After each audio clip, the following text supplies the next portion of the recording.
देखो आज हम स्टार्ट करते हैं क्लास 10th का जो प्री बोर्ड का क्वेश्चन पेपर है गणित का। ठीक है, तो ये है हमारा कोड नंबर 822 BAJ। ठीक है भाई, तो यहाँ पे ये है इस तरह आपका क्वेश्चन पेपर। तो हम सॉल्व करते हैं इसकी सबसे पहले MCQ प्रश्न। ठीक है भाई, तो यहाँ पे देखो क्वेश्चन नंबर 1 क्या है आपका, 1 से लेकर 20 तक तो आपके MCQ क्वेश्चन है। ठीक है भाई, तो क्वेश्चन नंबर 1 देखो ये बोल रहा है कि यदि कोई दो संख्याएं हैं आपकी, ठीक है, यदि 42 और 15 का LCM दिया है आपको कितना, 210।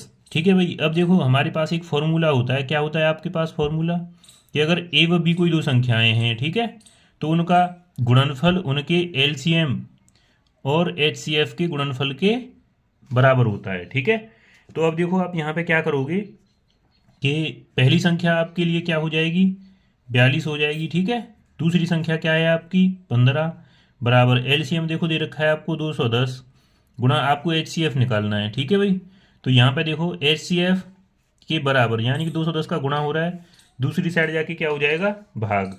ठीक है भाई, तो ये हो जाएगा देखो 42 गुणा 15 बटे 210 बराबर हो जाएगा तुम्हारा देखो HCF। ठीक है ना, तो अब यहाँ पे वैल्यू कट रही है, उन्हें कैंसिल कर दो। ठीक है, देखो यहाँ पे 3 से ये 5 बार और 3 से ये 70 बार। ठीक है, अब यहाँ पे देखो 7 से ये 10 बार कट गई, 7 से ये 6 बार, तो यानी कि 5 से ये 2 बार कटी, 2 से 6 कट गई आपकी 3 बार। तो जो HCF होगा हमारा इन दोनों का वो कितना हो जाएगा, 3 हो गया। आ गई बात समझ में, तो ये हो गया आपका क्वेश्चन नंबर 1। तो 1 का जो है वो ऑप्शन नंबर ए सही हो गया हमारा। ठीक है, अब देखो इसके बाद आएगा हमारा क्वेश्चन नंबर 2। तो क्वेश्चन नंबर 2 में क्या है, क्वेश्चन नंबर 2 में है हमारा देखो 240 का अभाज्य गुणनखंड क्या होगा। तो यहाँ पे देखो ये है आपका 240, तो इसका अभाज्य गुणनखंड प्राइम फैक्टराइजेशन। तो सबसे पहले क्या करोगे आप, देखो 240 है आपका, है ना, तो यहाँ पे हम फैक्टर 2 से डिवाइड करें। तो ये आप डिवाइड करना तो आप जानते ही हो, है ना, 1 2 और 0। फिर देखो 2 से 6, 0 2 से डिवाइड करोगे तो ये हो जाएगा देखो तुम्हारा 30, और 2 से हो गया कितना 15, और ये 3 से 5 और 5 से 1। तो यहाँ पे देखो 240 को हम कैसे लिख सकते हैं गुणनफल के रूप में, अभाज्य गुणनखंडों के रूप में, कि 2 गुणा 2 गुणा 2 गुणा 2, यानी कि 2 की घात कितनी है आपकी 4, गुणा 3 की घात कितनी है भाई 1, और 5। तो यहाँ पे देखो हमारा कौन सा ऑप्शन है इसमें, तो यहाँ पे देखो हमारा ऑप्शन नंबर बी, 2 की घात 4 गुणा 3 गुणा 5। ठीक है भाई, तो इसका ऑप्शन नंबर बी सही हो गया। ठीक है, अब देखो यहाँ पे बोल रहा है क्वेश्चन नंबर 3 में क्या है, कि रैखिक समीकरण युग्म। ठीक है भाई, यहाँ पे दे रखा है 2x plus 3y plus 5 equal to minus के 4x माइनस के 6y इक्वल टू 10 का हल होगा। तो यानी कि ये पूछ रहा है कि इसके कितने हल होंगे, अद्वितीय हल होगा या 2 हल होंगे, अपरिमित रूप से अनेक हल होंगे, या इनमें से कोई नहीं। तो यहाँ पे देखो जो रैखिक समीकरण युग्म होता है हमारा, कि अगर a1x plus b1y plus c1 equal to 0, ये आपका पहला रैखिक समीकरण है। तथा दूसरा अगर आपका रैखिक समीकरण होता है a2x plus b2y plus c2, ठीक है, इक्वल टू क्या हो जाए हमारा 0। तो यहाँ पे आप क्या करोगे कि अगर a1 अपॉन a2, ठीक है, equal to b1 upon b2, यानी कि यहाँ पे इनकी पहली वैल्यू ही बराबर नहीं है, ठीक है, तो ये एक हल होता है। ठीक है, एक हल यूनिक सॉल्यूशन बोलते हैं। ठीक है, आगे बात समझ में। अब यहाँ पे देखो कि केस सेकंड, ये तो हो गया आपका केस फर्स्ट। ठीक है, अब केस सेकंड में देखना है कि अगर a1 upon a2 equal to b1 upon b2 c1 upon c2, यानी कि दो वैल्यू यानी कि a1 a2 b1 a2 के इक्वल है, तो यहाँ पे कोई भी हल नहीं होता। ठीक है, कोई भी हल नहीं होता, समांतर हो जाती हैं रेखाएं। ठीक है, अब देखो तीसरा जो केस है हमारा वो हो जाता है कि अगर a1 upon a2 b1 upon b2 equal to c1 upon c2 के इक्वल हो जाए, तो इसके अपरिमित रूप से अनेक हल हो जाते हैं। ठीक है भाई, अपरिमित रूप से अनेक हल, तो यहाँ पे हमारी रेखाएं जो संपाती हो जाती हैं। ठीक है, तो यहाँ पे देखो जो रेखाएं हमें दे रखी हैं वो 2x प्लस 3y क्या है, 2x plus 3y plus 5 equal to 0 है। पहला जो हमारा समीकरण है 2x plus 3y plus 5 equal to 0। दूसरा है माइनस के 4x माइनस के 6y इक्वल टू 10 है तो उसे लेफ्ट हैंड साइड लेके आएंगे तो माइनस का 10 इक्वल टू 0 हो गया। ठीक है, तो अब इनको कंपेयर करो। देखो x से पहले जो लिखा है वो a1 है, तो ये हो जाएगा देखो 2 अपॉन यहाँ पे माइनस का 4 इक्वल टू 3 अपॉन माइनस का 6, अब 5 अपॉन माइनस के 10। देखो 2 से 4 कट गया 2 बार, 3 से 6 कट गया 2 बार, 5 से ये कट जाएगा 10 2 बार, तो यानी कि माइनस के 1/2 माइनस के 1/2 माइनस के 1/2। तो कौन सा केस हो गया हमारा? तीसरा। ठीक है, तो कितने हल हो जाएंगे इसके? अपरिमित रूप से अनेक हल हो जाएंगे। ठीक है भाई, तो यहाँ पे देखो क्वेश्चन नंबर 3 है, अपरिमित रूप से अनेक हल हो गए हमारे। आ गई बात समझ में? अब देखो यहाँ पे ये बोल रहा है कि बहुपद 6x² माइनस के 7x प्लस 5 शून्यकों का गुणनफल क्या होगा। ठीक है भाई, तो यानी कि 6x² माइनस के 7x प्लस 5 इसके शून्यकों का गुणनफल पूछ रहा है। ठीक है, तो यहाँ पे देखो दो सूत्र हैं आपके, क्या क्या? एक होता है योग शून्यकों का, ठीक है, तो वो होता है आपका माइनस के b/a, और गुणनफल क्या होता है? c/a। कब होते हैं ये? जब आपका बहुपद द्विघात हो और ax² plus bx plus c इस रूप में आपका एक कोई बहुपद दे रखा है, ठीक है ना, तब वो हमारा उसका जो योग है शून्यकों का वो होता है माइनस के b/a, और गुणनफल होता है वो c/a। तो यहाँ पे देखो c, तो यहाँ पे कांस्टेंट टर्म c कितना है हमारा? 5, a कितना है हमारा? 6। तो यहाँ पे कौन सा ऑप्शन सही हो जाएगा? 5/6, 5/6 डी ऑप्शन सही हो जाएगा। ठीक है भाई, आ गई बात समझ में? अब देखो क्वेश्चन नंबर 4 हो गया हमारा कंप्लीट। इसके बाद आते हैं क्वेश्चन नंबर 5 पर। ठीक है भाई, देखो इधर क्वेश्चन नंबर 5 में क्या है, ये तो हमें पता ही है भाई, बहुत आसान है कि tan थीटा इक्वल टू √3। तो tan थीटा में यानी कि tan में जो टेबल है आपकी उसमें √3 कितने पे वैल्यू होती है? 60 डिग्री पर, ठीक है ना, 60 अंश पर वैल्यू होती है ना। इसके बाद देखो क्वेश्चन नंबर 5, क्वेश्चन नंबर 6 ये बोल रहा है कि एक बिंदु ए से ओ केंद्र वाले किसी वृत्त पर AP और AQ स्पर्श रेखाएं परस्पर 80 अंश के कोण पर झुकी हैं। ठीक है, तो POA का मान ज्ञात कीजिए। तो देखो यहाँ पे कोई एक आपका क्या है? वृत्त है, कोई P कोई एक बाहर पॉइंट है ना, यहाँ पे कोई आपका एक पॉइंट है बाहर, उस पॉइंट ए से वृत्त O यानी कि A है, यहाँ पे कोई एक है ना,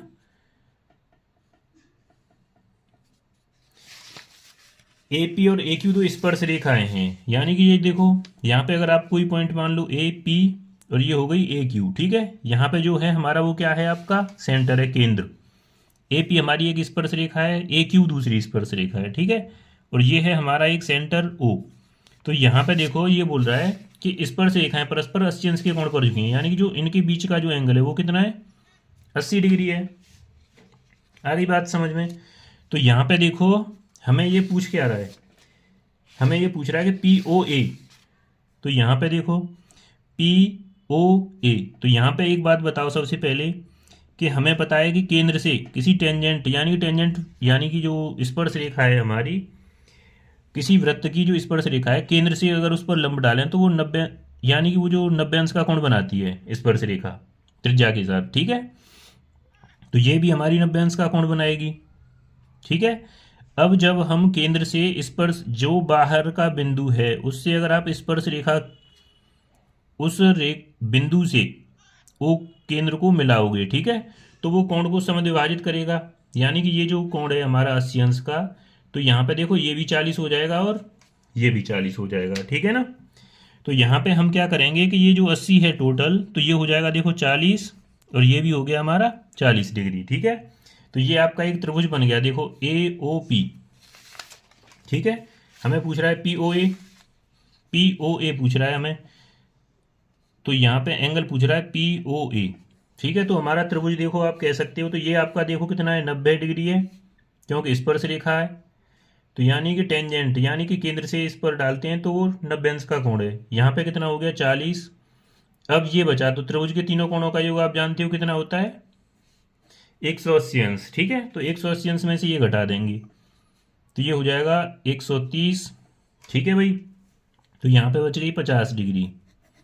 आई बात समझ में? तो यानी कि इसका हो जाएगा 50 डिग्री। ठीक है, अब देखो क्वेश्चन नंबर 7 क्या कह रहा है कि यदि एक निश्चित रूप से घटना घटती है तो इसकी प्रायिकता, देखो अगर कोई घटना फिक्स है तो उसकी प्रायिकता क्या हो जाएगी हमारी, यानी वो तो 100% होनी है, तो उसकी प्रायिकता जो निश्चित रूप होती है हमारी, उसकी प्रायिकता हमेशा 1 होती है ना।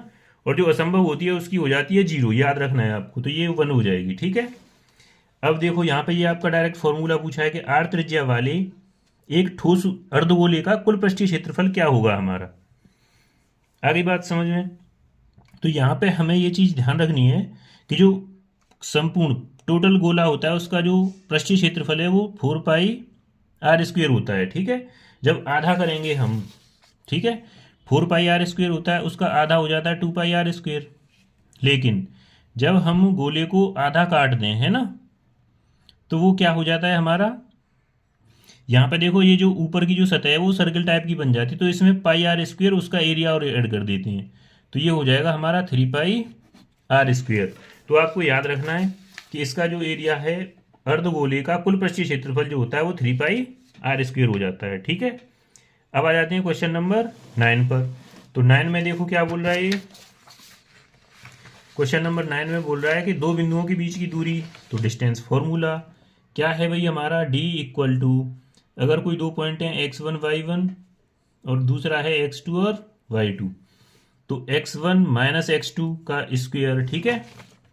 Distance formula x1 minus x1 x2 और y1 y2। तो यहाँ पे देखो पॉइंट क्या है हमारे, एक 3,2 दिया है और एक 1,4 दिया है, ठीक है भाई। तो करो, ये हो जाएगा देखो 3 - 1 यानी कि 3 - 1 का स्क्वायर प्लस 2 - 4 का स्क्वायर, ठीक है भाई। तो ये हो गया देखो 3 - 1 2, तो 2 का स्क्वायर प्लस यहाँ पे देखो -2 का स्क्वायर, तो ये हो गया तुम्हारा 4 + 4 = 8, है ना। तो 8 का जब स्क्वायर रूट निकालोगे आप तो ये कितना हो जाएगा 2 × 2, तो ये हो जाएगा देखो 2 × 2 × 2, तो यानी कि एक जोड़ा एक दो बाहर आ जाएगा, तो 2√2। तो इसमें कौन सा ऑप्शन सही हो जाएगा, बी वाला, ठीक है भाई। अब आ जाते हैं हम क्वेश्चन नंबर 10 पर। तो क्वेश्चन नंबर 10 देखो क्या है, क्वेश्चन नंबर 10 ये बोल रहा है आपसे कि यदि किसी द्विघात समीकरण, ये आपका द्विघात समीकरण दे रखा है, कितना है 4x² प्लस 4kx माइनस के 5 बराबर 0 का एक मूल दे रखा है 1/2, तो k का मान ज्ञात करना है, ठीक है ना।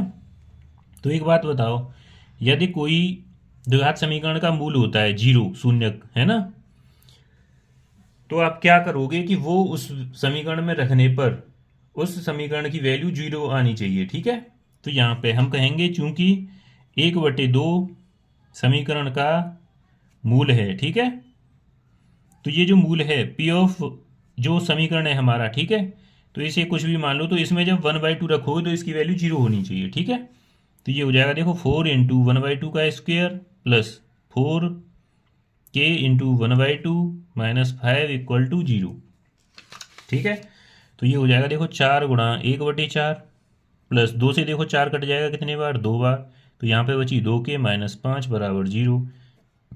4 से 4 कट गई वैल्यू एक बार, तो ये हो जाएगा 1 + 2k - 5 = 0। तो 2k में से एक देखो माइनस के 5 प्लस का 1, तो 2k - 4, तो ये हो जाएगा देखो 2k बराबर 4, k की वैल्यू कितनी आ गई हमारी 2, 2 से 4 कट गया 2 बार, तो यहाँ पे देखो k का हमारा कौन सा मान हो जाएगा 2। आई बात समझ में। अब देखो क्वेश्चन नंबर 11 में बोल रहा है 1 2 3 4 5 6 7 8 9 तक इनका जोड़ बताना है भाई। ये तो आप डायरेक्ट निकाल सकते हो, है ना, लेकिन आपने पढ़ी है कौन सी, AP पढ़ी है ना आपने, AP कि 1 2 3 4, यानी कि देखो इसमें कितने पद हैं 9, तो 9 पदों का योगफल, फॉर्मूला क्या है आपका AP का, SN = होता है हमारा n/2, ठीक है। और देखो ये तो A+L आपको लास्ट टर्म ही पता है, तो ये डायरेक्ट फॉर्मूला लगा सकते हो आप, है ना। तो यहाँ पे देखो कितने पदों की संख्या कितनी है 9/2, ए होता है हमारा फर्स्ट टर्म, तो देखो पहला टर्म प्लस लास्ट का टर्म कितना है 9, तो ये हो जाएगा देखो तुम्हारा कितना 9/2 गुणा 9 और 1 10, 2 से 10 कट गया 5 बार, 5 × 9 45। आ गई बात समझ में, तो कौन सा ऑप्शन सही है 45, ठीक है भाई। आ गई बात समझ में। अब देखो अब आ गया हमारा क्वेश्चन नंबर 12। ठीक है, तो क्वेश्चन नंबर 12 में क्या बोल रहा है कि sine theta -1। Question number 12 sine theta -1, इसमें मल्टीप्लाई हो रहा है भाई, देखो sec theta plus tan theta का, sec theta plus tan theta. ठीक है, तो इसका आंसर बताना है आपको। तो देखो सरलतम रूप में सबसे पहले अगर साइन सेक टेन या कुछ भी लिखी है वैल्यू तो उसी साइन कॉस में चेंज करो। देखो यहाँ पे तो साइन है ही, इसे और चेंज कर लो। तो ये देखो कितना हो जाएगा तुम्हारा साइन थीटा -1, सेक को लिख सकते हैं हम 1/cos theta, plus tan theta को लिख सकते हैं sine theta upon cos theta. तो यहाँ पे देखो ये हो जाएगा तुम्हारा साइन थीटा -1, हर देखो दोनों का समान है तो एलसीएम कितना आ गया आपका cos थीटा। तो ये हो जाएगा हमारा 1 प्लस साइन थीटा। तो देखो एक कोष्टक में साइन थीटा -1 और साइन थीटा +1, एक में जुड़ रही है एक में घट रही है ना, तो ए स्क्वायर माइनस बी स्क्वायर का फॉर्मूला। तो आप कह सकते हैं कि साइन स्क्वायर थीटा -1। लेकिन देखो ऐसी हमारे कोई फॉर्मूला होता नहीं है ना, तो आप क्या करोगे, इन दोनों में से माइनस कॉमन ले लें हम। ठीक है, जब आप माइनस कॉमन ले लोगे तो 1 माइनस का और साइन स्क्वायर थीटा 1 तो प्लस का हो जाएगा, साइन स्क्वायर थीटा माइनस का।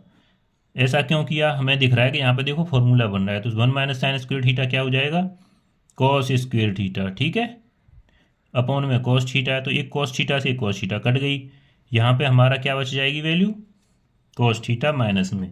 आगे बात समझ, तो 12 में का आंसर हो जाएगा आपका सी। ठीक है भाई, कॉस थीटा 12 का सी। आगे बात समझ में, देखो यहाँ पे क्वेश्चन नंबर 13 में बोल रहा है कुछ आंकड़ों का माध्य और बहुलक क्रमशः 32 और 35 हैं, तो उनका ही माध्यिका क्या होगी आपको ये बतानी है। ठीक है, तो सांख्यिकी में देखो आपका फॉर्मूला होता है मॉड यानी कि बहुलक। ठीक है, मीडियन 3 मीडियन है ना, माइनस के 2 मीन, मीडियन क्या होती है आपकी माध्यिका। ठीक है भाई, माइनस का 2 माध्य। आगे बात समझ में, तो ये आपका देखो फॉर्मूला है, आपको याद रखना है। तो इनमें से कोई भी आपको वैल्यू पूछी जा सकती है। आगे बात समझ में, तो यहाँ पे देखो हमें 2 वैल्यू दे रखी है, एक दे रखा है माध्य और बहुलक। माध्य है 32, बहुलक है 35। माध्य दे रखा है हमें कितना 32 और बहुलक दे रखा है 35। ठीक है, देखो बहुलक दे रखा है और माध्य, तो माध्य का याद करनी, इसे इधर ले आओ। तो बहुलक कितना है तुम्हारा 35, ये देखो माइनस का इधर आके प्लस का हो जाएगा 2 गुणा माध्य कितना है हमारा 32 बराबर 3 गुणा, यहाँ पे देखो माध्य का, यही तो पूछ रहा है हमें। ठीक है भाई, देखो ये हो जाएगा, देखो 35 प्लस 32 दूनी कितना 64, 3 गुणा माध्य का।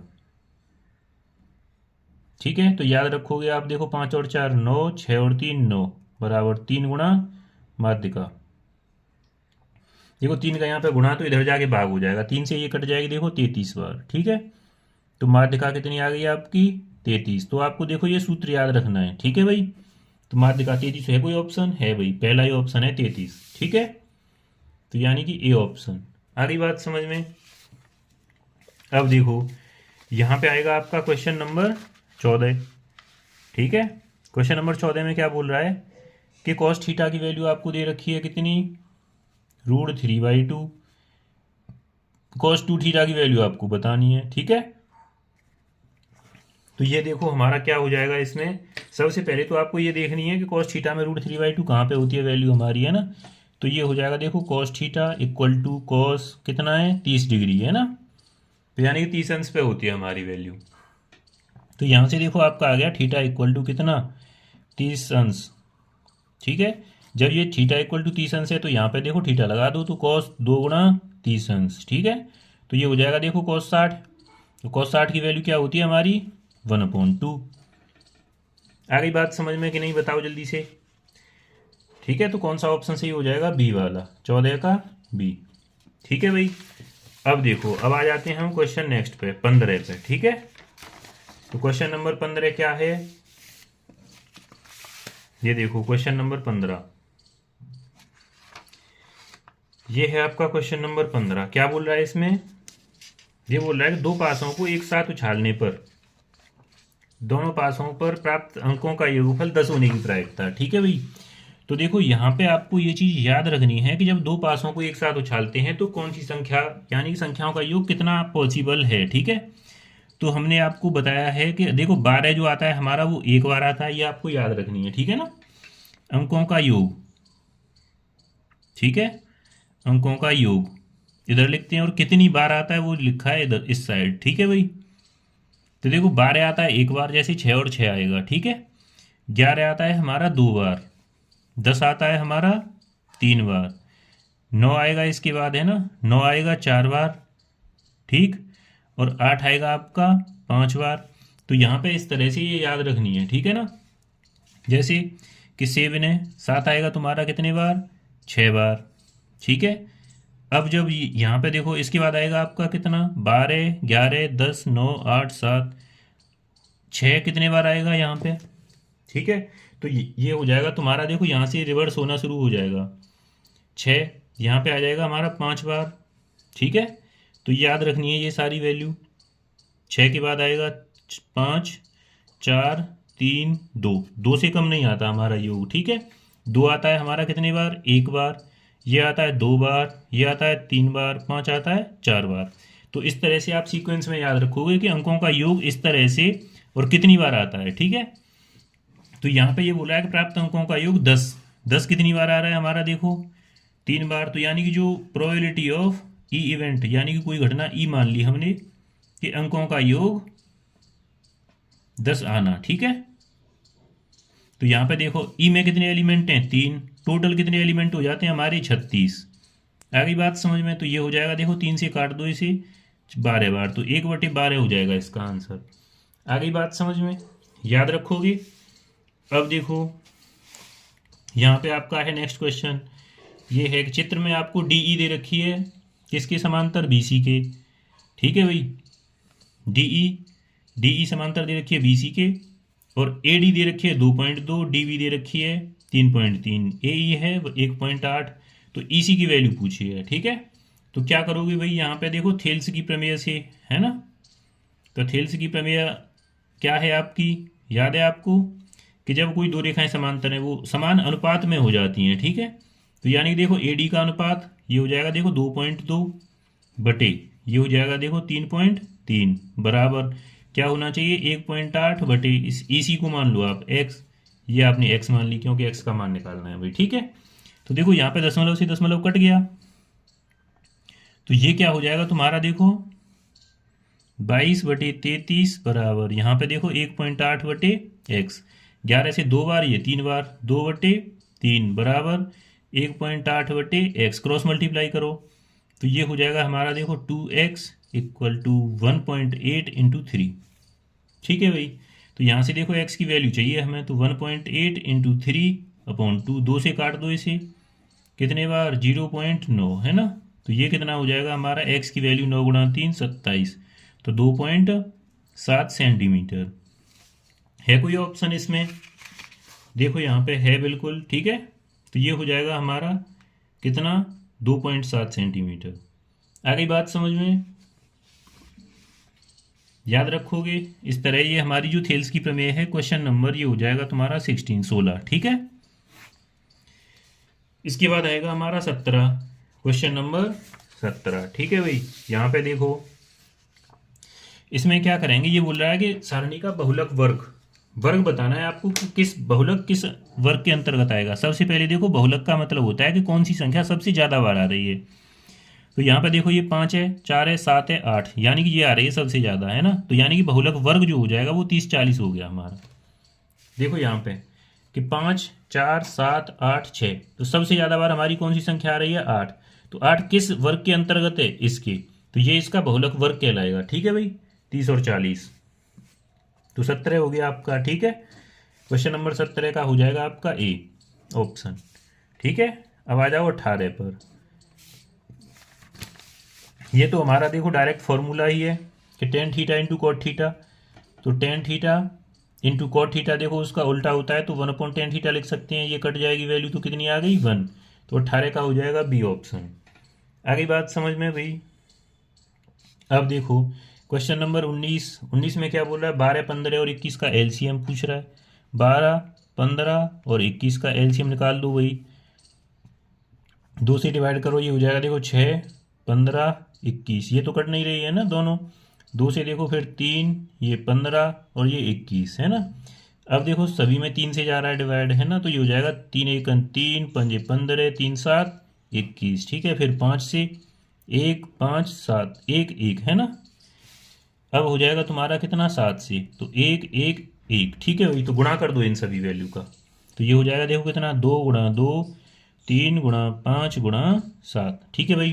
2 दूनी 4 तिया 12 पंजे 60 गुणा 7 कितना हो जाएगा 420। आगे बात समझ, कौन सा ऑप्शन सही हो जाएगा, बी। आगे बात समझें। अब देखो इसका बचा लास्ट क्वेश्चन, क्वेश्चन नंबर 20। तो 20 में 3 बिंदु दे रखे हैं, 2,3, 4, के और 6, -3। ये बोल रहा है यहाँ पे कि ये तीनों बिंदु कैसे हैं, संरेखीय, ठीक है भाई, एक ही रेखा में स्थित हैं। तो ये आपको सिद्ध करना दे रखा है कि संरेखीय हैं, तो आपको के की वैल्यू बतानी है। क्या बताना है, के का मान। आगे बात समझ में। अब देखो यहाँ पे संरेखीय के लिए आपने तो केवल अभी देखो यहाँ पे आपकी जो सिलेबस में है वो डिस्टेंस फॉर्मूला है ना। तो यहाँ पे हम क्या करेंगे कि ये जो 3 बिंदु हैं, हम क्या करते हैं कि ए बी की डिस्टेंस निकालेंगे। ए मान लो इसे, ये बी है, ये सी है, ठीक है। तो हम निकालते हैं कि ए बी की डिस्टेंस क्या हो जाएगी तुम्हारी, 2 में से 4 गए तो -2 का वर्ग, ठीक है। देखो अगर 3 बिंदु हैं इस तरह से कोई, तो ये है ए बी बी सी, यानी कि अगर ए बी की डिस्टेंस और बी सी की डिस्टेंस ए सी की डिस्टेंस के बराबर हो जाए तो वो संरेख हो जाता है, ठीक है। तो यहाँ पे 3 - के का स्क्वायर दिया जाएगा अंडर रूट में, ठीक है भाई। 4 प्लस ये हो जाएगा देखो 9 प्लस के स्क्वायर माइनस का 6 की, ठीक है भाई। तो यहाँ पे जो वैल्यू आई हमारी 9 और 4 13, के स्क्वायर माइनस के 6 के प्लस का 13। अब देखो बी सी क्या हो जाएगा तुम्हारा, 4 - 6 -2 का वर्ग भाई, ठीक है, प्लस ये हो जाएगा देखो हमारा के प्लस 3 का वर्ग, तो इसका होल स्क्वायर खोलो, ये हो जाएगा देखो 4 प्लस के स्क्वायर प्लस 9 प्लस 6 के। आ गई बात समझ में। तो ये हो जाएगा देखो 9 और 4 13 प्लस के स्क्वायर प्लस 6 के। अब एक बात बताओ, इन दोनों में से हमारी वैल्यू कौन सी बड़ी होगी, ये वाली या ये वाली। देखो के स्क्वायर प्लस 13 इसमें है, के स्क्वायर प्लस 13 इसमें है, और 6 के इसमें प्लस हो रहा है, इसमें माइनस हो रहा है ना। ये प्लस वाली वैल्यू बड़ी हो सकती है ना। आ गई बात समझ में। अब यहाँ पे हम ए सी की डिस्टेंस और निकाल लेते हैं भाई, ठीक है। ए सी की डिस्टेंस, ए से सी की दूरी, 2 में से 6 गई तो -4 का वर्ग, प्लस 3 में से -3 घटाएंगे तो +6 का वर्ग हो जाएगा, ठीक है। तो ये तो हो गया हमारा कितना 16, प्लस ये हो जाएगा तुम्हारा कितना 36। तो जोड़ो भाई 16 36, ये हो जाएंगे तुम्हारे 52, अंडर रूट 52, ठीक है भाई। तो इसे अगर आप डिस्टेंस को लिख सको तो ये हो जाएगा 2 अंडर रूट 13, 13 चौका 52, 2 4 गुना अंडर रूट से बाहर निकल आएगा है ना 2। तो यहाँ पे देखो कि जो डिस्टेंस है हमारी है ना, वो जो सबसे बड़ी है, देखो इसमें हम क्या कर सकते हैं कि ये जो तीनों साइड आई हैं, हम कह नहीं सकते कि कौन सी बड़ी है और कौन सी छोटी है, क्योंकि इनके बारे में तो कहा भी जा सकता है। के की वैल्यू हमारी नेगेटिव भी हो गई। तो आपके पास एक त्रिभुज का क्षेत्रफल का सूत्र होता है, ठीक है, कि जब आपका त्रिभुज बनेगा ही नहीं, अगर ये होता है हमारा कि 1/2 x1 y2 plus x2 y3 plus x3 y1, ठीक है भाई, minus y1 x2 plus y2 x3 plus y3 x1 equal to, यहाँ पे त्रिभुज का क्षेत्रफल होता है हमारा ये सूत्र, ठीक है भाई। जब एक बात बताओ, जब त्रिभुज तीनों एक ही जो बिंदु हैं हमारे, वो तीनों एक ही रेखा में हो जाएं, तो क्या त्रिभुज बनेगा, ऐसे नहीं बनेगा हमारा, ठीक है। तो जब तीनों त्रिभुज तीनों बिंदु एक ही रेखा में हो गए तो त्रिभुज का क्षेत्रफल क्या हो जाना चाहिए, 0। तो यहाँ पे देखो ये हो जाएगा, हम इसे 0 के इक्वल रख देते हैं जब त्रिभुज बनेगा ही नहीं, ठीक है। तो 2 का डिवाइड हो रहा है, इधर जाके 0 में चले जाएगा है ना 2। तो यहाँ पे हमारे 3 पॉइंट कौन कौन से हैं, इसे मान लोगे आप x1, ये y1, ये x2, ये y2, ये आपका x3 और ये y3, ठीक है। तो यहाँ पे हम वैल्यू रखेंगे, 2 चला गया हमारा 0 में, तो x1 देखो हमारा 2 है, y2 कितना है हमारा k, प्लस x2 कितना है हमारा 4, y3 कितना है हमारा -k3, प्लस x3 6, y1 है हमारा देखो 3, मल्टीप्लाई करो सभी का, माइनस y1 कितना है हमारा 3, x2 है देखो 4, y2 कितना है k, x3 कितना है 6, प्लस y3 है देखो -k3, x1 है 2, बराबर 0 के रखेंगे, ठीक है। तो यहाँ पे देखो ये हो जाएगा 2 -k12 प्लस 6 18 माइनस, कोष्ठक लगाओ वही है ना, तो ये हो जाएगा देखो 4 12 प्लस 6k, ठीक है। देखो ये 2 गुणा k है, यहाँ पे k छोड़ दिया, ठीक है। तो ये हो जाएगा 6k माइनस का 6 बराबर 0। यहाँ पे देखो ये हो जाएगा 2k, 18 में से 12 गए तो प्लस के 6 बचे, माइनस 12 में से 6 गए तो 6 प्लस 6k बराबर 0। तो यहाँ पे देखो ये हो जाएगा 2k प्लस 6, चिन्ह बदलेंगे वही है ना, तो यहाँ पे देखो ये हो जाएगा -6 और -6 बराबर क्या हो जाएगा हमारा 0। आगे बात समझ में। अब देखो यहाँ पे ये 6 से 6 कट गया आपका, ठीक है। तो यहाँ पे देखो हमारा 6 से 6 तो कट गया, तो 2 के में से 6 के गए तो -4 बराबर 0। ये तो हो गया कि 4 का यहाँ पे गुणा हो रहा है, राइट हैंड साइड जाके भाग हो जाएगा, तो k बराबर क्या आई आपकी वैल्यू 0। तो k का ऐसा कोई ऑप्शन है इसमें, बताओ जल्दी से, है भाई 0 ऑप्शन है, ठीक है, ऑप्शन नंबर बी। तो ये हो गए हमारे देखो बहुविकल्पीय प्रश्न जो आपको करने थे। अब इसके बाद आते हैं हम आपके जो कौन से क्वेश्चन है, खंड बी, सेक्शन बी में है आपके कौन से, ये वाले क्वेश्चन, ये हैं वर्णनात्मक प्रश्न, सभी खंड कीजिए, 2-2 नंबर के हैं, छोटे से क्वेश्चन है आपके, ठीक है। तो यहाँ पे पहला क्वेश्चन है आपका ये देखो, ये है हमारा क्वेश्चन, सेक्शन बी है हमारा, है ना, उसका पहले का ए। तो यहाँ से हैं हमारे थ्योरेटिकल सवाल जो हैं, ठीक है भाई। तो हमें देखो सिद्ध क्या करना है कि √3, हमें ये सिद्ध करना है कि √3 एक कैसी संख्या है, अपरिमेय संख्या है, अपरिमेय संख्या है, ठीक है भाई। तो यहाँ से सॉल्यूशन करते हैं, ठीक है। देखो तो सबसे पहले देखो हम इसके विपरीत मानते हैं, जो विरोधाभास प्रमेय है ना, कॉन्ट्राडिक्शन थ्योरम, उससे हम मान लेते हैं कि माना √3 एक परिमेय संख्या है, ठीक है भाई, ये चीज हम मान लेते हैं परिमेय संख्या है, तथा जहां पे जब √3 एक परिमेय संख्या है तो हमने परिभाषा क्या पढ़ी थी कि हम उसे P/Q के रूप में लिख सकते हैं, ठीक है। तो ये हमने मान लिया, और क्या माना कि Q ≠ 0 होता है, ठीक है। तो जहां पे ये तो एक और बात है कि जहां P व Q कैसी हैं, सहअभाज्य संख्याएं, ठीक है भाई। अब सहअभाज्य संख्याओं का मतलब क्या होता है, ये आपको याद रखना है ना, कि इसका मतलब होता है कि P व Q का एक के अतिरिक्त, एक यानी कि 1 जो है ना, अतिरिक्त कोई भी उभयनिष्ठ गुणनखंड नहीं है, ठीक है। कोई भी उभयनिष्ठ यानी कि कॉमन, ये होता है अभाज्य संख्याएं। आगे बात समझ में भाई, याद रखनी है ये आपको, गुणनखंड नहीं है। आगे बात समझ में। अब देखो हम क्या करेंगे कि इसका ये जो वैल्यू मानिए, इसका हम दोनों ओर का वर्ग कर देते हैं, ठीक है। इसे मान लो आप इक्वेशन 1 का 1 वर्ग करने पर दोनों ओर, ठीक है ना, दोनों ओर वर्ग करने पर, तो ये √3 का स्क्वायर 3 हो जाएगा, ये हो जाएगा P²/Q²। आगे बात समझ में, किसका वर्ग कर रहे हैं, समीकरण 1 का यहाँ पे लिख दो भाई, ठीक है, 1 का दोनों ओर वर्ग करने पर। अब देखो यहाँ पे Q² का इधर मल्टीप्लाई क्रॉस करेंगे तो है ना, ये हो जाएगा 3Q² = P², ठीक। यहाँ पे देखो 3 का मल्टीप्लाई है तो इधर जाके डिवाइड हो जाएगा, P²/3। आगे बात समझ में। अब देखो एक बात बताओ, 3P² को डिवाइड कर रहा है, तो हम यहाँ पे करें, लिखेंगे कि 3 पी स्क्वेयर को विभाजित करता है। इसका मतलब यही तो है कि 3 का भाग जा रहा है पी स्क्वेयर में। आगे बात समझ में। 3q² पी स्क्वेयर है ये, ठीक है भाई, विभाजित करता है।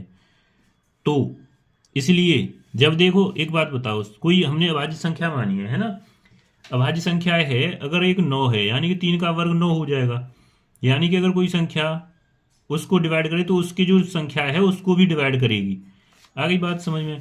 तो यानी कि ये हमारी कौन सी प्रमेय है, एक अंक गणित की, ठीक है।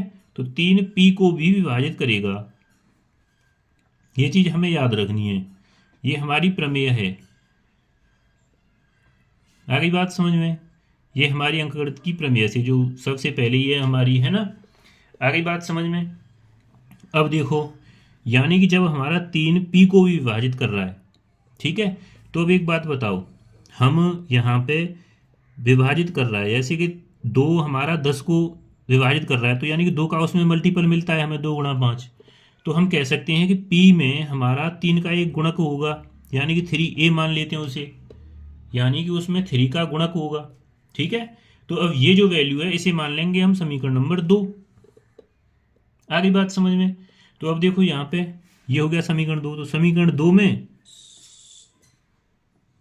P का मान रखने पर, P का मान रख देते हैं भाई, ठीक है।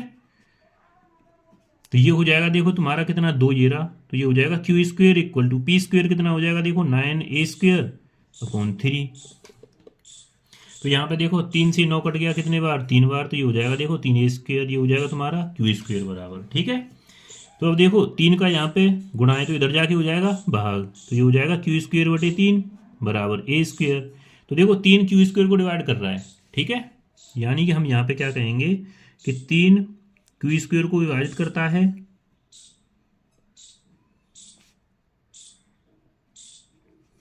इसलिए 3 क्यू को भी विभाजित करेगा।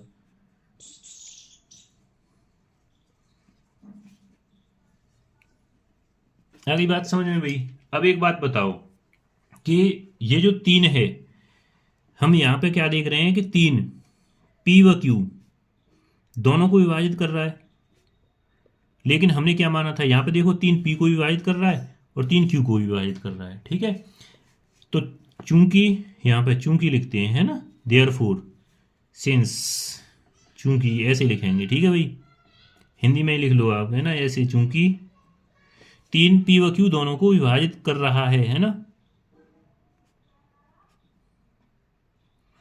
विभाजित कर रहा है। तो एक बात बताओ, हमने क्या माना था कि पी व क्यू का एक के अतिरिक्त कोई भी वैनिष्ट गुणनखंड नहीं है, लेकिन यहाँ पे हमें तो 3 एक वैनिष्ट गुणनखंड मिल गया, ठीक है, विभाजित कर रहा है, इसलिए 3 पी व क्यू का एक उभयनिष्ठ गुणनखंड है, उभयनिष्ठ गुणनखंड है, ठीक है। तो जो हमारी बात है ना, जो हमने मानी है, उसका विरोधाभास है, जो कि हमारी कल्पना का विरोधाभास है, यानी कि जो हमने बात मानी थी उसका गलत आया, ठीक है, जिससे हमारी कल्पना गलत साबित हुई, ठीक है।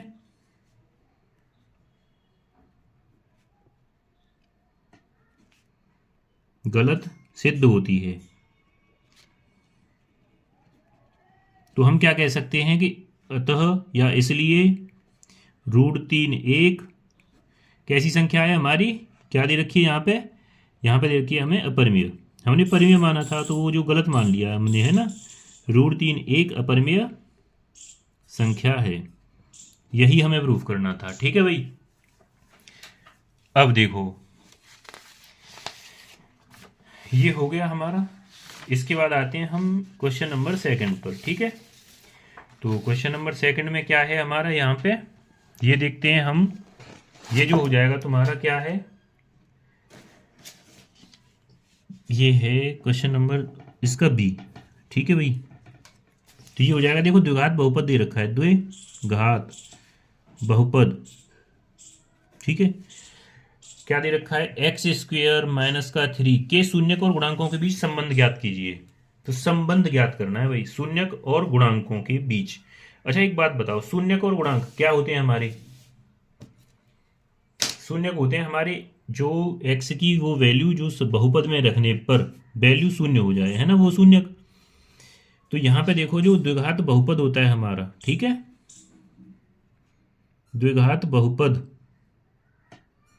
किस तरह का होता है, a x square plus b x plus c, इस तरह का।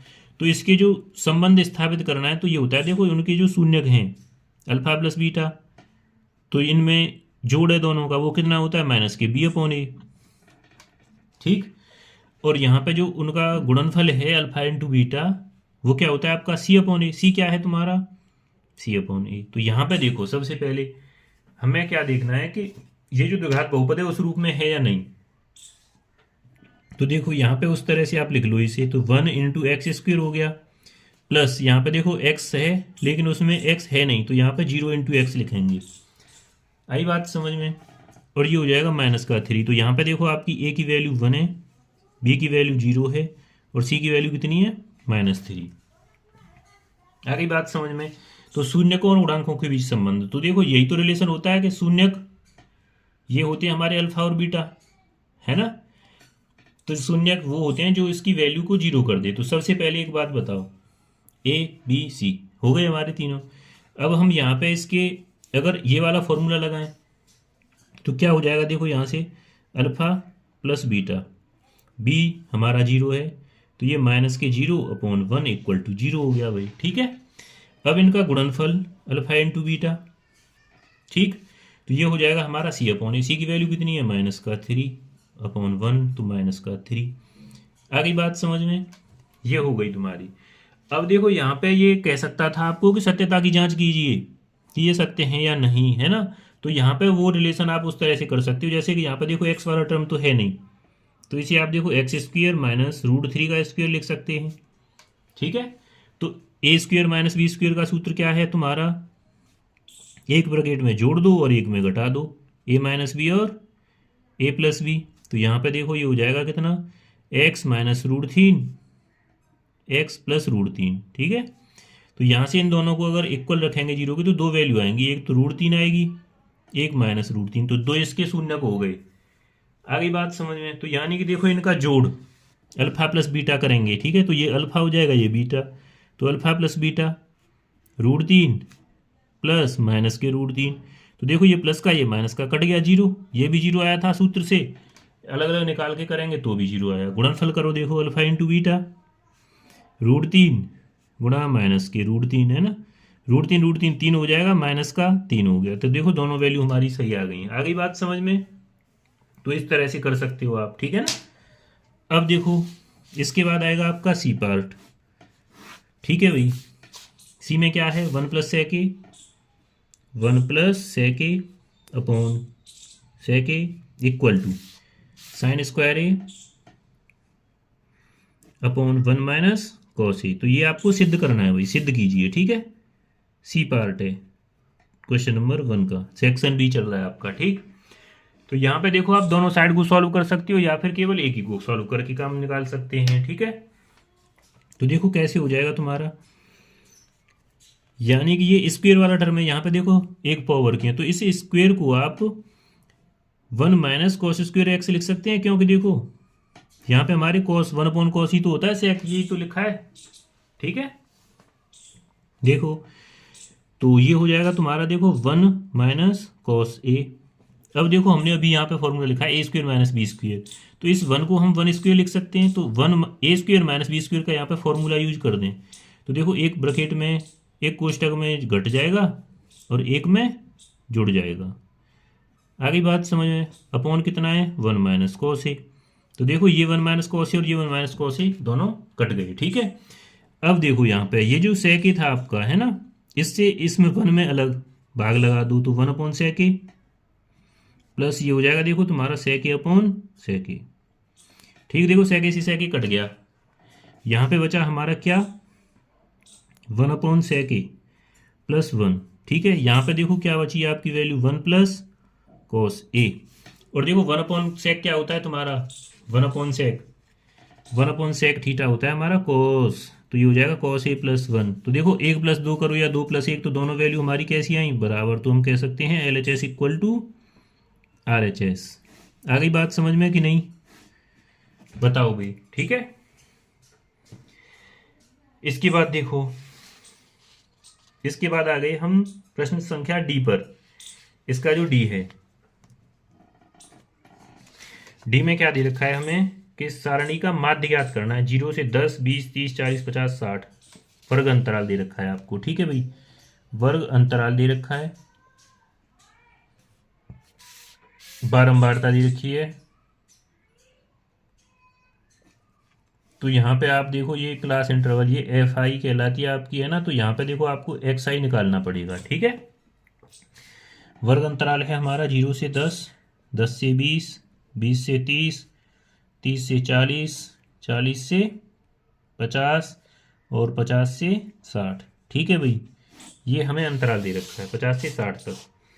7, 5, 8, 13, 20। ये देखो हमें यहाँ पे दे रखी है 7, 5, 8, 13, 20 और 7। यानी कि ये जो संख्याएं हैं इनके बीच में, जैसे कि 0 से 10 के बीच में 7 संख्याएं हैं। ठीक है, तो हम क्या करते हैं, जब वर्ग बारंबारता दे रखी है तो हम एक्स आई निकालते हैं। ठीक है, तो एक्स आई क्या होता है, हमारा जो वर्ग अंतराल है उसका आधा। 0 + 10 दोनों को जोड़ेंगे, 10 हो गया, 10 का आधा कितना हो जाएगा, 5। ठीक है भाई, अब देखो 20, 10, 30, 30 का आधा कितना हो जाएगा, 15। ठीक है, 30 और इसका 20 का 50, 50 का हो जाएगा देखो 25। ठीक है, ये कितना हो गया आपका, 35 हो जाएगा। ये हो जाएगा तुम्हारा कितना, 45, और ये हो जाएगा हमारा 55। आ गई बात समझ में। अब देखो इसके बाद यहाँ पे हमें एक और कॉलम बनाना है कि एफ आई एक्स आई, माध्य निकालने के लिए। ठीक है भाई, तो यानी कि एफ आई का गुणा करते हैं एक्स आई से। 5 × 7 ये हो जाएगा तुम्हारा देखो 35। ठीक है, 15 × 5 75। ठीक है, 25 8 ये हो जाएगा देखो 200। ठीक, 13 × 35 करो, 13 × 5 65, 5 है ना, हासिल हो जाएंगे देखो 6, और 13 दूनी 26, 39 और 6 45। ठीक है भाई, 45 दूनी 90, तो ये 200, 900 हो गए, है ना। 7 × 5 35, 35 और 3 38। तो देखो जो माध्य है हमारा, यहाँ पे हम एफ आई को जोड़ेंगे तो वो हमारा एन कहलाता है। ठीक है, तो जोड़ो यहाँ पे भाई, 7, 5, 12 और 8 20 और 3 23 और 7 30 की 0, हासिल 3 हो गए हमारे, है ना। 3 और 3 6, ये हो गई जाएगा हमारा जोड़ 60। यहाँ पे आएगा देखो समीशन एफ आई और एक्स आई, जोड़ते हैं इनको भाई। 5, 5, 10, 15, 20, ये हो जाएंगे 0, 2 हो गया हासिल, है ना। तो ये हो जाएगा 7, 3, 10 और 2 12, 12 और 5 17 और 8 हो जाएगा हमारा 25 के 5, यहाँ पे हासिल हो जाएंगे 2। ठीक है भाई, तो ये हो जाएंगे 2 और 2 4 और 4 8, 8 और 3 ये हो गए हमारे कितने, 11, 11 और 9 हो जाएंगे हमारे 20। तो 25 20, तो यानी कि देखो जो माध्य होता है हमारा एक्स बार, ये होता है summation F I X I upon N. तो ये देखो कितना हो गया, 2050/6 60। तो ये देखो 0 कट गया, 6 से भाग लगाएंगे यहाँ पे कितने में, 205 में। 205 में 6 से भाग लगा दो भाई। ठीक है, यहाँ पे लगा दो 205 में 6 से, 6 3 18, बचे कितने आपके, देखो 2 बच गए, है ना। 5 6 चौके 24, फिर 1 बच गया, 0.0, 6 1 6 बचे 4, 0 36। तो ये आ जाएगा देखो 34.16 के समथिंग आ जाएगा, है ना। तो यहाँ पे ये हो गया हमारा माध्य। आ गई बात समझ में। अब देखो यहाँ पे क्या, अब जो है नेक्स्ट है आपका क्वेश्चन ई। 2 घन जिनमें प्रत्येक का आयतन 1331 है कि 2 फलकों को सटाकर रखने पर प्राप्त ठोस का पृष्ठीय क्षेत्रफल ज्ञात करना है। ठीक है भाई, अब देखो यहाँ पे 2 घन हैं आपके पास। ठीक है, एक घन है कोई इस तरह का। ठीक है, तो एक बात बताओ, जब इसी तरह का एक और घन इससे मिला दिया जाए, आगे बात समझ में, जिसकी साइड सेम इसकी बराबर हो, ठीक, तब क्या हो जाएगा कि एक घनाभ बन जाएगा, है ना। इस तरह का कोई आपका एक घनाभ बन जाएगा कि यहाँ पे देखो 2 घन हो गए, इसकी ए साइड है, इसकी भी ए साइड है, तो लंबाई इसकी बढ़ जाएगी, है ना, लंबाई बढ़ गई, तो यानी कि इसकी लंबाई हो गई 2a। ठीक है, चौड़ाई तो हमारी सेम ही रही, देखो पहले की बराबर, जो चौड़ाई कितनी थी a, ऊंचाई भी देखो सेम ही रहेगी हमारी, तो यानी कि देखो लंबाई चौड़ाई भी हमारी a है लेकिन ऊंचाई भी a है। आ गई बात समझ में।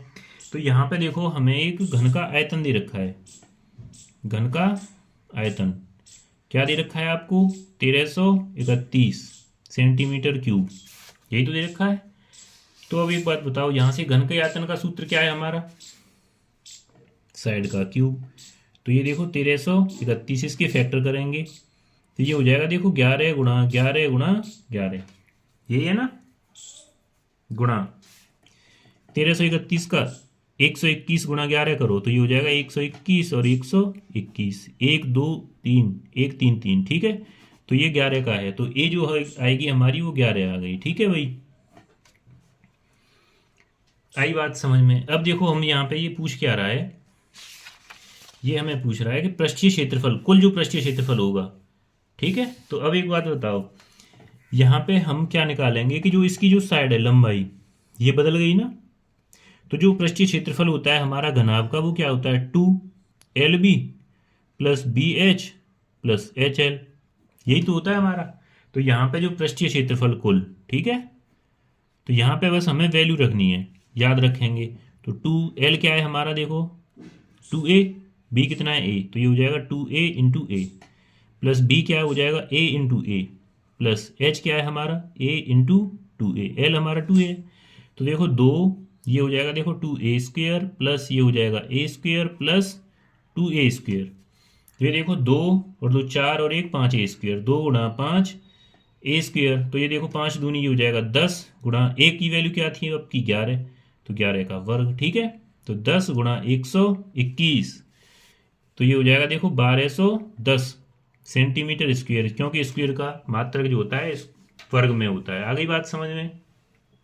अब देखो यहां से ये हो गया पहले का ई पार्ट, पांचवा। ठीक है, इसके बाद आएगा एफ, बिंदुओं x, y, ठीक है, ये है हमारा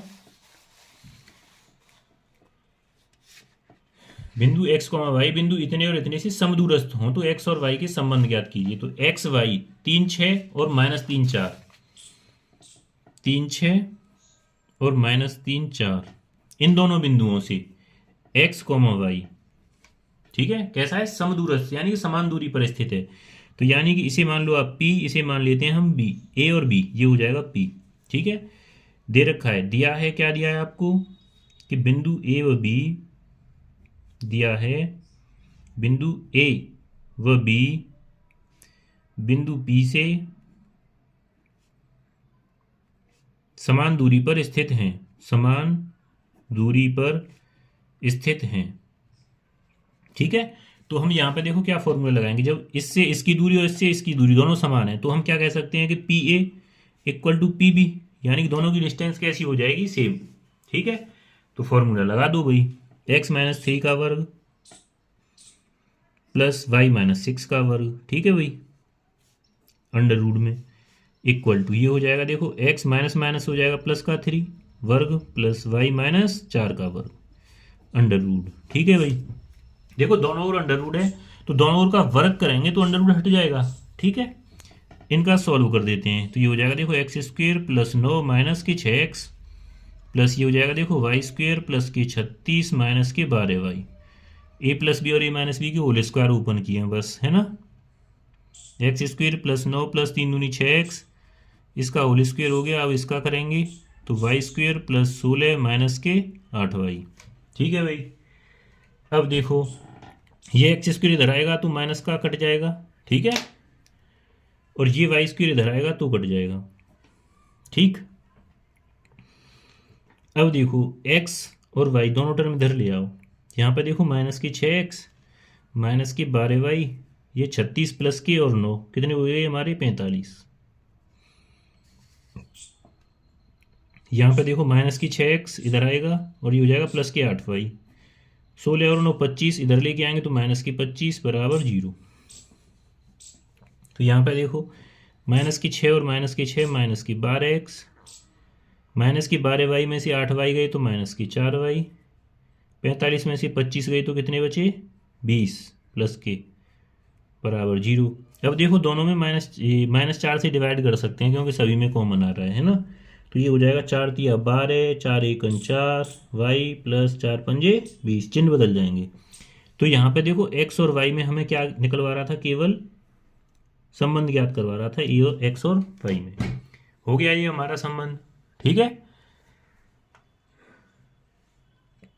अब देखो इसके बाद आएगा हमारा क्वेश्चन नंबर 2।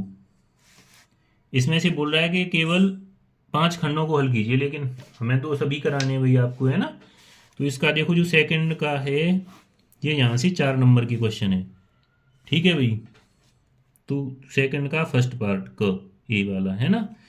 तो इसमें देखो ऐसे क्रमागत विषम धनात्मक पूर्णांक ज्ञात की जिनके वर्गों का योगफल 290 है। तो एक बात बताओ, जैसे कि विषम संख्या होती है 1 3 5 है ना, 7 9, इस तरह से कि इनमें 2 का अंतर है। तो हम अगर कोई संख्या माना क्रमागत विषम संख्या है ना, पहली विषम संख्या अगर आप x मानोगे विषम संख्या तो क्या हो जाएगी आपकी x, लेकिन अगली क्या हो जाएगी, तो दूसरी क्या हो जाएगी बताओ जल्दी से, दूसरी विषम संख्या हो जाएगी हमारी, उसमें 2 का अंतर है देखो, है ना। तो x प्लस 2 हो जाएगी, ठीक है। तो यहां पे देखो इनके वर्गों का योगफल दे रखा है हमें 290, यानी कि दिया है वर्गों का योगफल, पहली संख्या उसका वर्ग प्लस दूसरी संख्या उसका वर्ग, उन दोनों का योगफल कितना है 290, ठीक है भाई। तो करो यहाँ पे ये हो जाएगा एक्स स्क्वेयर प्लस इसका होल स्क्वायर खोलेंगे, एक्स स्क्वेयर प्लस 4 + 4x, ठीक है भाई। यहाँ पे स्क्वेयर हटा दो, इक्वल टू 290, ठीक है भाई। देखो तो ये एक्स स्क्वेयर हो गए हमारे, देखो 2x² प्लस की 4x, 290 को इधर ले आओ, प्लस की 4 माइनस की 290 बराबर 0। तो ये हो जाएगा देखो 2x² प्लस की 4x माइनस के 286, ठीक है भाई। 4 प्लस के हैं 290, माइनस के तो घट गए 4। तो यहाँ पे देखो 2 से डिवाइड कर दो क्योंकि 2 सब में आ रहा है, तो भाग लगाएंगे 2 से, तो क्या हो जाएगा तुम्हारा कि ये हो जाएगा x² प्लस 2x माइनस के 143 बराबर 0, ठीक है भाई। अब देखो यहाँ पे 143 के फैक्टर करके देखो हो रहे हैं कि नहीं। तो यहाँ पे देखो 143 के 4 3 7 और 1 8 हो रहे हैं क्या, ये बात बताओ, कुछ गलत तो नहीं किया। यहाँ पे होंगे देखो, नहीं कट रही है आपकी वैल्यू, है ना।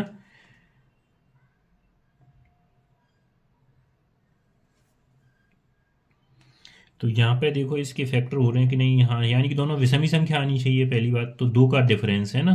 तो ये हो जाएगा देखो हमारा 11 से डिवाइड हो रही है, 11 एक बार गया 3 बचे, 11 दिया 33 और 13 से एक बार, तो दोनों का डिफरेंस देखो कितना है 2 है, ठीक है। तो ये हो जाएगा देखो x² प्लस 13x में से 11x घटा दिए तो 143 बराबर 0, ठीक है। तो यहाँ पे जो फैक्टर हो गए x + 13 और x - 13, x - 11, ठीक है भाई, इक्वल टू 0। तो यहाँ पे x की देखो 2 वैल्यू आई, एक आएगी हमारी कितनी, x = -13 और x = 11। तो ऋणात्मक को छोड़ देंगे, है ना, तो छोड़ दिया कोई दिक्कत नहीं। लेकिन दूसरी तो हमारी x + 2 है, तो पहली 11 दूसरी 13, तो दोनों जो संख्याएं हो गई हमारी 11 और 13 हो गई। आ गई बात समझ में। अब देखो नेक्स्ट क्वेश्चन, दूसरे का ए हो गया ये, ठीक है। दूसरे का बी देखते हैं अब।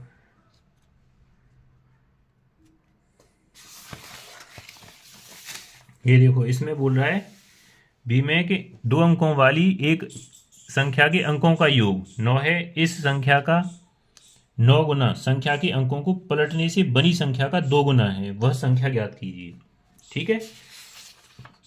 तो यहां पे देखो हम सबसे पहले क्या करेंगे, 2 अंकों की संख्या है, ठीक है।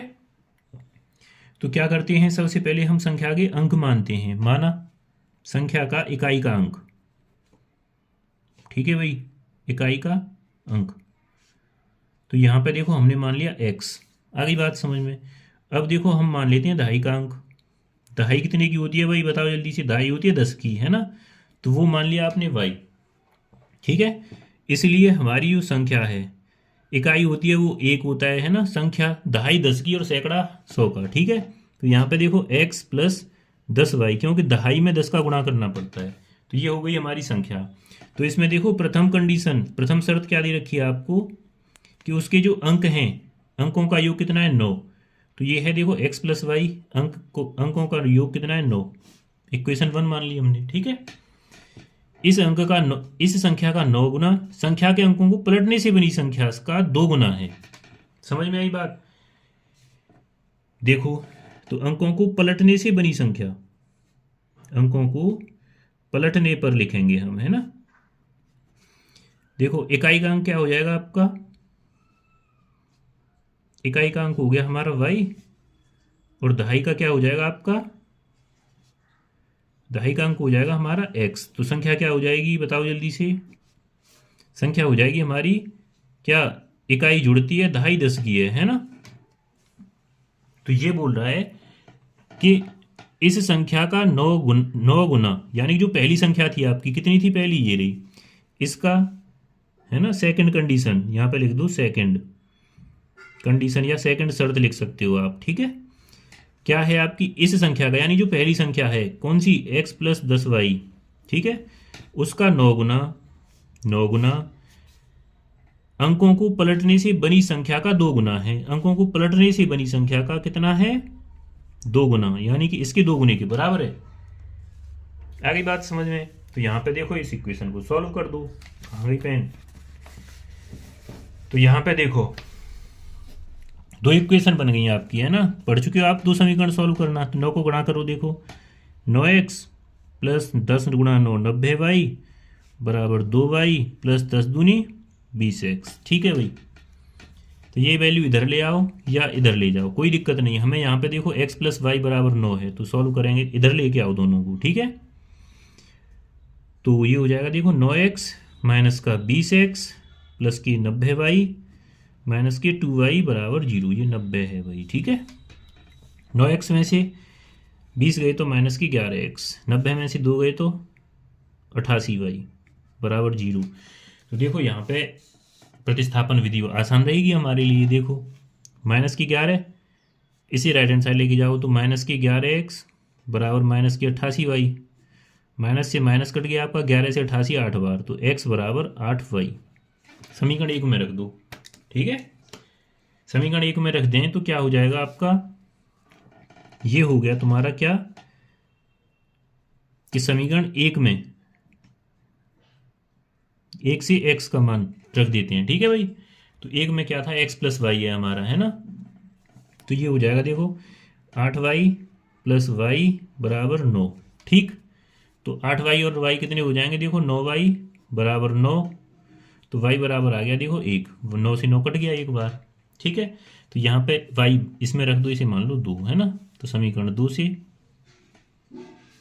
तो x बराबर आ जाएगा 8, ठीक। ये हो गया 1 8। आ गई बात समझ में। तो अब एक बात बताओ, यहाँ पे जो आपकी संख्या बनी वो क्या है, आपकी संख्या x प्लस 10y, ठीक है। यहाँ पे जो हमारी संख्या थी x प्लस 10y थी, ठीक है, x प्लस 10y। तो यहाँ पे देखो x क्या आया हमारा 8 प्लस 10 गुणा 1 y की वैल्यू आई, है ना। तो ये हो जाएगा 10 प्लस 8 कितना हो जाएगा 18। आ गई बात समझ में, ठीक है। तो ये हो गया हमारा इसका कौन सा, क्वेश्चन नंबर 2 का बी पार्ट, ठीक है भाई। अब देखो इसमें आ जाते हैं